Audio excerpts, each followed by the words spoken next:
Hello everyone, welcome you to Kaira classes. आज की video में हम पढ़ेंगे types of chemical reactions. Video start करने से पहले अगर आपने मेरे चैनल को सब्सक्राइब नहीं किया है तो प्लीज सब्सक्राइब करें कायरा क्लासेस को, जिससे आप मेरी कोई भी वीडियो मिस ना कर पाए। Thank you.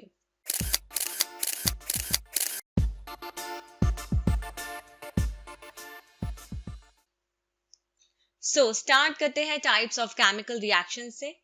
तो केमिकल रिएक्शंस के बहुत सारे टाइप्स हैं, जैसे कि यहाँ पे आप देख सकते हो combination reaction, decomposition reaction, displacement reaction, double displacement reaction, oxidation reaction, reduction reaction, redox reaction and exothermic reaction.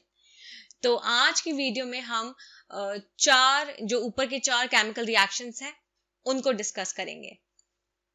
तो स्टार्ट करते हैं कॉम्बिनेशन रिएक्शन। कॉम्बिनेशन मतलब कंबाइन करना, आपस में मिलना, आपस में मिल के फिर एक नया सब्सटेंस या नया प्रोडक्ट फॉर्म करना।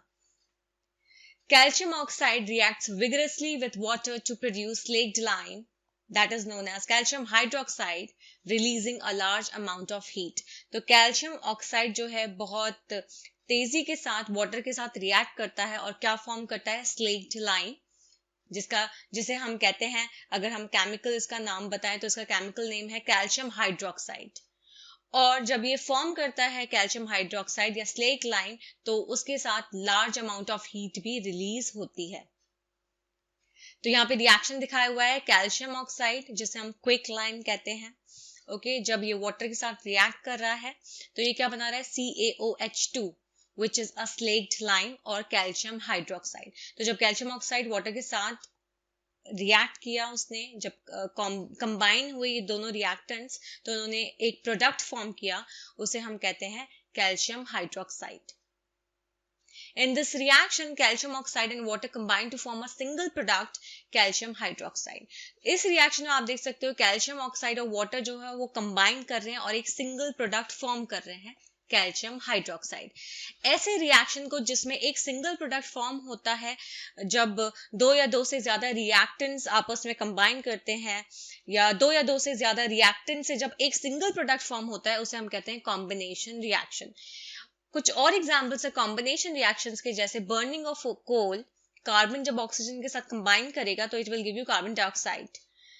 Formation of water from H2 and O2, जब H2 और O2 कंबाइन करेंगे तो वाटर फॉर्म होगा विच इज 2H2O। तो यहाँ पे आप रिएक्शन भी साथ साथ देख सकते हो। सेकेंड है हमारा डिकम्पोजिशन रिएक्शन। डिकम्पोज मतलब टूटना, स्प्लिटिंग या ब्रेक डाउन ऑफ कंपाउंड। तो a single compound decomposes or break down to give two or more simpler substances। तो कॉम्बिनेशन रिएक्शन में क्या हो रहा था, दो या दो से ज्यादा रिएक्टेंट्स या सब्सटेंसेस आपस में कंबाइन कर रहे थे और एक प्रोडक्ट बना रहे थे। डिकम्पोजिशन में उल्टा है कि एक सिंगल कंपाउंड जो है वो टूटेगा, डिकम्पोज होगा और दो या दो से ज्यादा सिंपलर सब्सटेंसेस फॉर्म करेगा। एग्जाम्पल है फेरस सल्फेट। जब फेरस सल्फेट को हम हीट करेंगे तो यहाँ पे आप देख सकते हो तीन प्रोडक्ट्स फॉर्म हो रहे हैं, ferric oxide, sulphur dioxide and sulphur trioxide. Ferrous sulphate crystals, जिसका केमिकल फॉर्मूला है FeSO4 7H2O मॉलिक्यूल्स, जब बेसिकली जब ये जो फेरस सल्फेट क्रिस्टल्स पानी को लूज करते हैं, जब इनको हीट किया जाता है तो वाटर मॉलिक्यूल्स को लूज करते हैं और जो क्रिस्टल का कलर है वो चेंज हो जाता है। फिर ये किस में डिकम्पोज हो जाता है, ये डिकम्पोज हो जाता है फेरिक ऑक्साइड Fe2O3 में, सल्फर डाइऑक्साइड SO2 में और सल्फर ट्राइऑक्साइड SO3 में। फेरिक ऑक्साइड यहाँ पे सॉलिड होता है, सॉलिड स्टेट में होता है, जबकि सल्फर डाइऑक्साइड और सल्फर ट्राइऑक्साइड जो है वो गैसियस स्टेट में होते हैं। तो यहाँ पे आप देख सकते हो एक सिंगल कंपाउंड फेरस सल्फेट, उसे हीट किया तो उसने क्या किया, तीन प्रोडक्ट्स दिए, उसे हम कहते हैं decomposition reaction. Decomposition of calcium carbonate to calcium oxide and carbon dioxide on heating is an important decomposition reaction used in various industries। अब जो कैल्शियम कार्बोनेट का डिकम्पोजिशन, जब कैल्शियम कार्बोनेट टूटेगा तो ये क्या फॉर्म करता है, कैल्शियम ऑक्साइड और कार्बन डाइऑक्साइड फॉर्म करता है। तो CaCO3 का जब डिकम्पोजिशन होता है तो ये क्या फॉर्म करता है प्रोडक्ट में, CaO calcium oxide and CO2 carbon dioxide. तो ये एक बहुत इंपॉर्टेंट डिकम्पोजिशन रिएक्शन है जो कि बहुत सारी इंडस्ट्रीज में यूज किया जाता है। कैल्शियम ऑक्साइड को हम कहते हैं लाइम या क्विक लाइम, और इसके बहुत सारे यूजेस हैं। एक है सीमेंट के मैन्युफैक्चर में बहुत इंपॉर्टेंट यूज है कैल्शियम ऑक्साइड का। When a decomposition reaction is carried out by heating, it is called thermal decomposition. तो जब डिकम्पोजिशन रिएक्शन को हम हीट, बेसिकली अगर हीट करा के डिकम्पोजिशन हो रहा है, डिकम्पोज हो रहा है कोई कंपाउंड, तो उसे हम कहते हैं थर्मल डिकम्पोजिशन। फॉर एग्जाम्पल, जैसे मैंने आपको बताया था, calcium carbonate CaCO3 which is a limestone, जब आप इसको हीट कराओगे तो ये क्या फॉर्म करेगा, क्विक लाइम CaO और CO2 गैस। तो ये हम बेसिकली क्या कर रहे हैं, हम हीट प्रोवाइड कर रहे हैं, CaCO3 को हीट दे रहे हैं और ये क्या फॉर्म कर रहा है, CaO एंड CO2। तो ये क्या है, थर्मल डिकम्पोजिशन। एक और टाइप का डिकम्पोजिशन होता है जिसे हम कहते हैं फोटो डिकम्पोजिशन और फोटोलाइसिस रिएक्शन। तो इसमें क्या होता है, सनलाइट को यूज करके हम क्या करते हैं, कंपाउंड को क्या कराते हैं, डिकम्पोज कराते हैं। तो एक और डिकम्पोजिशन रिएक्शन जो है यहाँ पे है व्हाइट सिल्वर क्लोराइड, जो ग्रे हो जाता है सनलाइट की प्रेजेंस में। ऐसा क्यों होता है, क्योंकि यहाँ पे जो सिल्वर क्लोराइड है वो डिकम्पोज हो जाता है सिल्वर और क्लोरीन में, किसकी वजह से, सनलाइट की वजह से। तो इसके रिएक्शंस कुछ इस तरह से हैं। सिल्वर क्लोराइड जब सनलाइट के कांटेक्ट में आएगा तो ये क्या फॉर्म करेगा, बेसिकली ये टूट जाएगा कंपाउंड, और ये क्या फॉर्म करेगा, सिल्वर एंड क्लोरीन। ऐसे ही जब सिल्वर ब्रोमाइड जब सनलाइट के कांटेक्ट में आएगा तो ये टूट के क्या फॉर्म करेगा, सिल्वर एंड ब्रोमीन।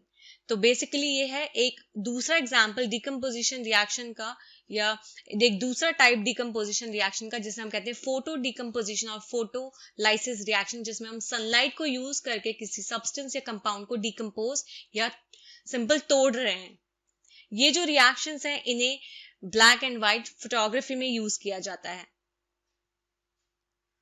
थर्ड है हमारा डिस्प्लेसमेंट रिएक्शन। डिस्प्लेसमेंट रिएक्शन क्या होता है, it is a chemical reaction in which one element is replaced by another in a compound। एक ऐसा केमिकल रिएक्शन जिसमें एक एलिमेंट जो है वो रिप्लेस होता है दूसरे एलिमेंट से कंपाउंड में।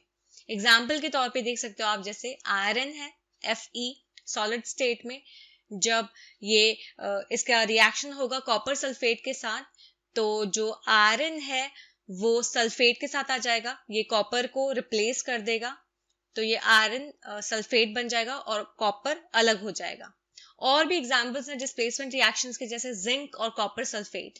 तो जो जिंक है वो कॉपर को फिर से क्या कर देगा, रिप्लेस कर देगा, और जिंक सल्फेट फॉर्म हो जाएगा और कॉपर अलग हो जाएगा। ऐसे ही लेड जब कॉपर क्लोराइड के साथ रिएक्ट करेगा तो लेड जो है वो कॉपर को क्या करेगा, रिप्लेस करेगा, लेड क्लोराइड फॉर्म होगा एंड देन कॉपर अलग हो जाएगा। इस तरह से जो है बेसिकली एक एलिमेंट दूसरे को रिप्लेस कर रहा है। जिंक और लेड जो है वो ज्यादा रिएक्टिव एलिमेंट्स हैं कॉपर से, मतलब कॉपर के हिसाब से अगर मैं बोलूं तो जिंक और लेड ज्यादा रिएक्टिव हैं, तो ये डिस्प्लेस कर सकते हैं कॉपर को उसके कंपाउंड से। फोर्थ है हमारा डबल डिस्प्लेसमेंट रिएक्शन। तो यहाँ पे डिस्प्लेसमेंट दो बार होता है। Aqueous solution of two ionic compounds react by exchange of their ions is called double displacement reaction. Aqueous solution जिसमें water containing solution, जिसमें दो ionic compound जो हैं वो react करते हैं, कैसे, अपने ions को exchange करके, उसे कहते हैं हम double displacement reaction। ions basically क्या है, ions charged species है, या तो positive हो सकती है या negative हो सकती है। positive है तो cation है, negative है तो anion है। तो यहाँ पे इन्होंने एग्जाम्पल दिया है BaCl2 barium chloride plus Na2SO4 sodium sulphate. जब इन दोनों में रिएक्शन होता है तो जो बेरियम है वो सल्फेट के साथ बॉन्डिंग बना के बेरियम सल्फेट बना लेता है कंपाउंड, और जो बेसिकली क्लोरीन है वो सोडियम के साथ बॉन्डिंग करता है और ये क्या बना लेता है, सोडियम क्लोराइड सॉल्ट। ऐसे ही दूसरा एग्जाम्पल है लेड नाइट्रेट का। जब लेड नाइट्रेट पोटेशियम आयोडाइड के साथ रिएक्ट करता है तो यहाँ पे जो लेड है वो आयोडीन के साथ बॉन्डिंग बनाता है, लेड आयोडाइड फॉर्म करता है, और जो पोटेशियम है वो नाइट्रेट के साथ बॉन्डिंग बना के पोटेशियम नाइट्रेट फॉर्म करता है। ये जो BeSO4 जो बेसिकली वाइट प्रेसिपिटेट है BeSO4 का, वो कैसे फॉर्म हुआ है? वो फॉर्म हुआ है SO4 2- सल्फेट और जब बेरियम के बीच में रिएक्शन हुआ, इसकी वजह से वाइट प्रेसिपिटेट BeSO4 का फॉर्म हुआ है। दूसरा प्रोडक्ट जो फॉर्म हुआ है वो है सोडियम क्लोराइड, जो कि सॉल्यूशन में ही रहता है। Such reactions in which there is an exchange of ions between the reactants are called double displacement reactions. तो ऐसे reactions जिसमें exchange होते हैं ions, reactants के बीच में exchange होता है ions का, उन्हें हम कहते हैं double displacement reactions. So, आज की वीडियो में हमने 4 types of reactions को discuss किया है. बाकी के जो reactions हैं वो हम अगली वीडियो में discuss करेंगे. I hope आपको वीडियो समझ में आया होगा. Thank you for watching and please subscribe my channel for more videos. Thank you.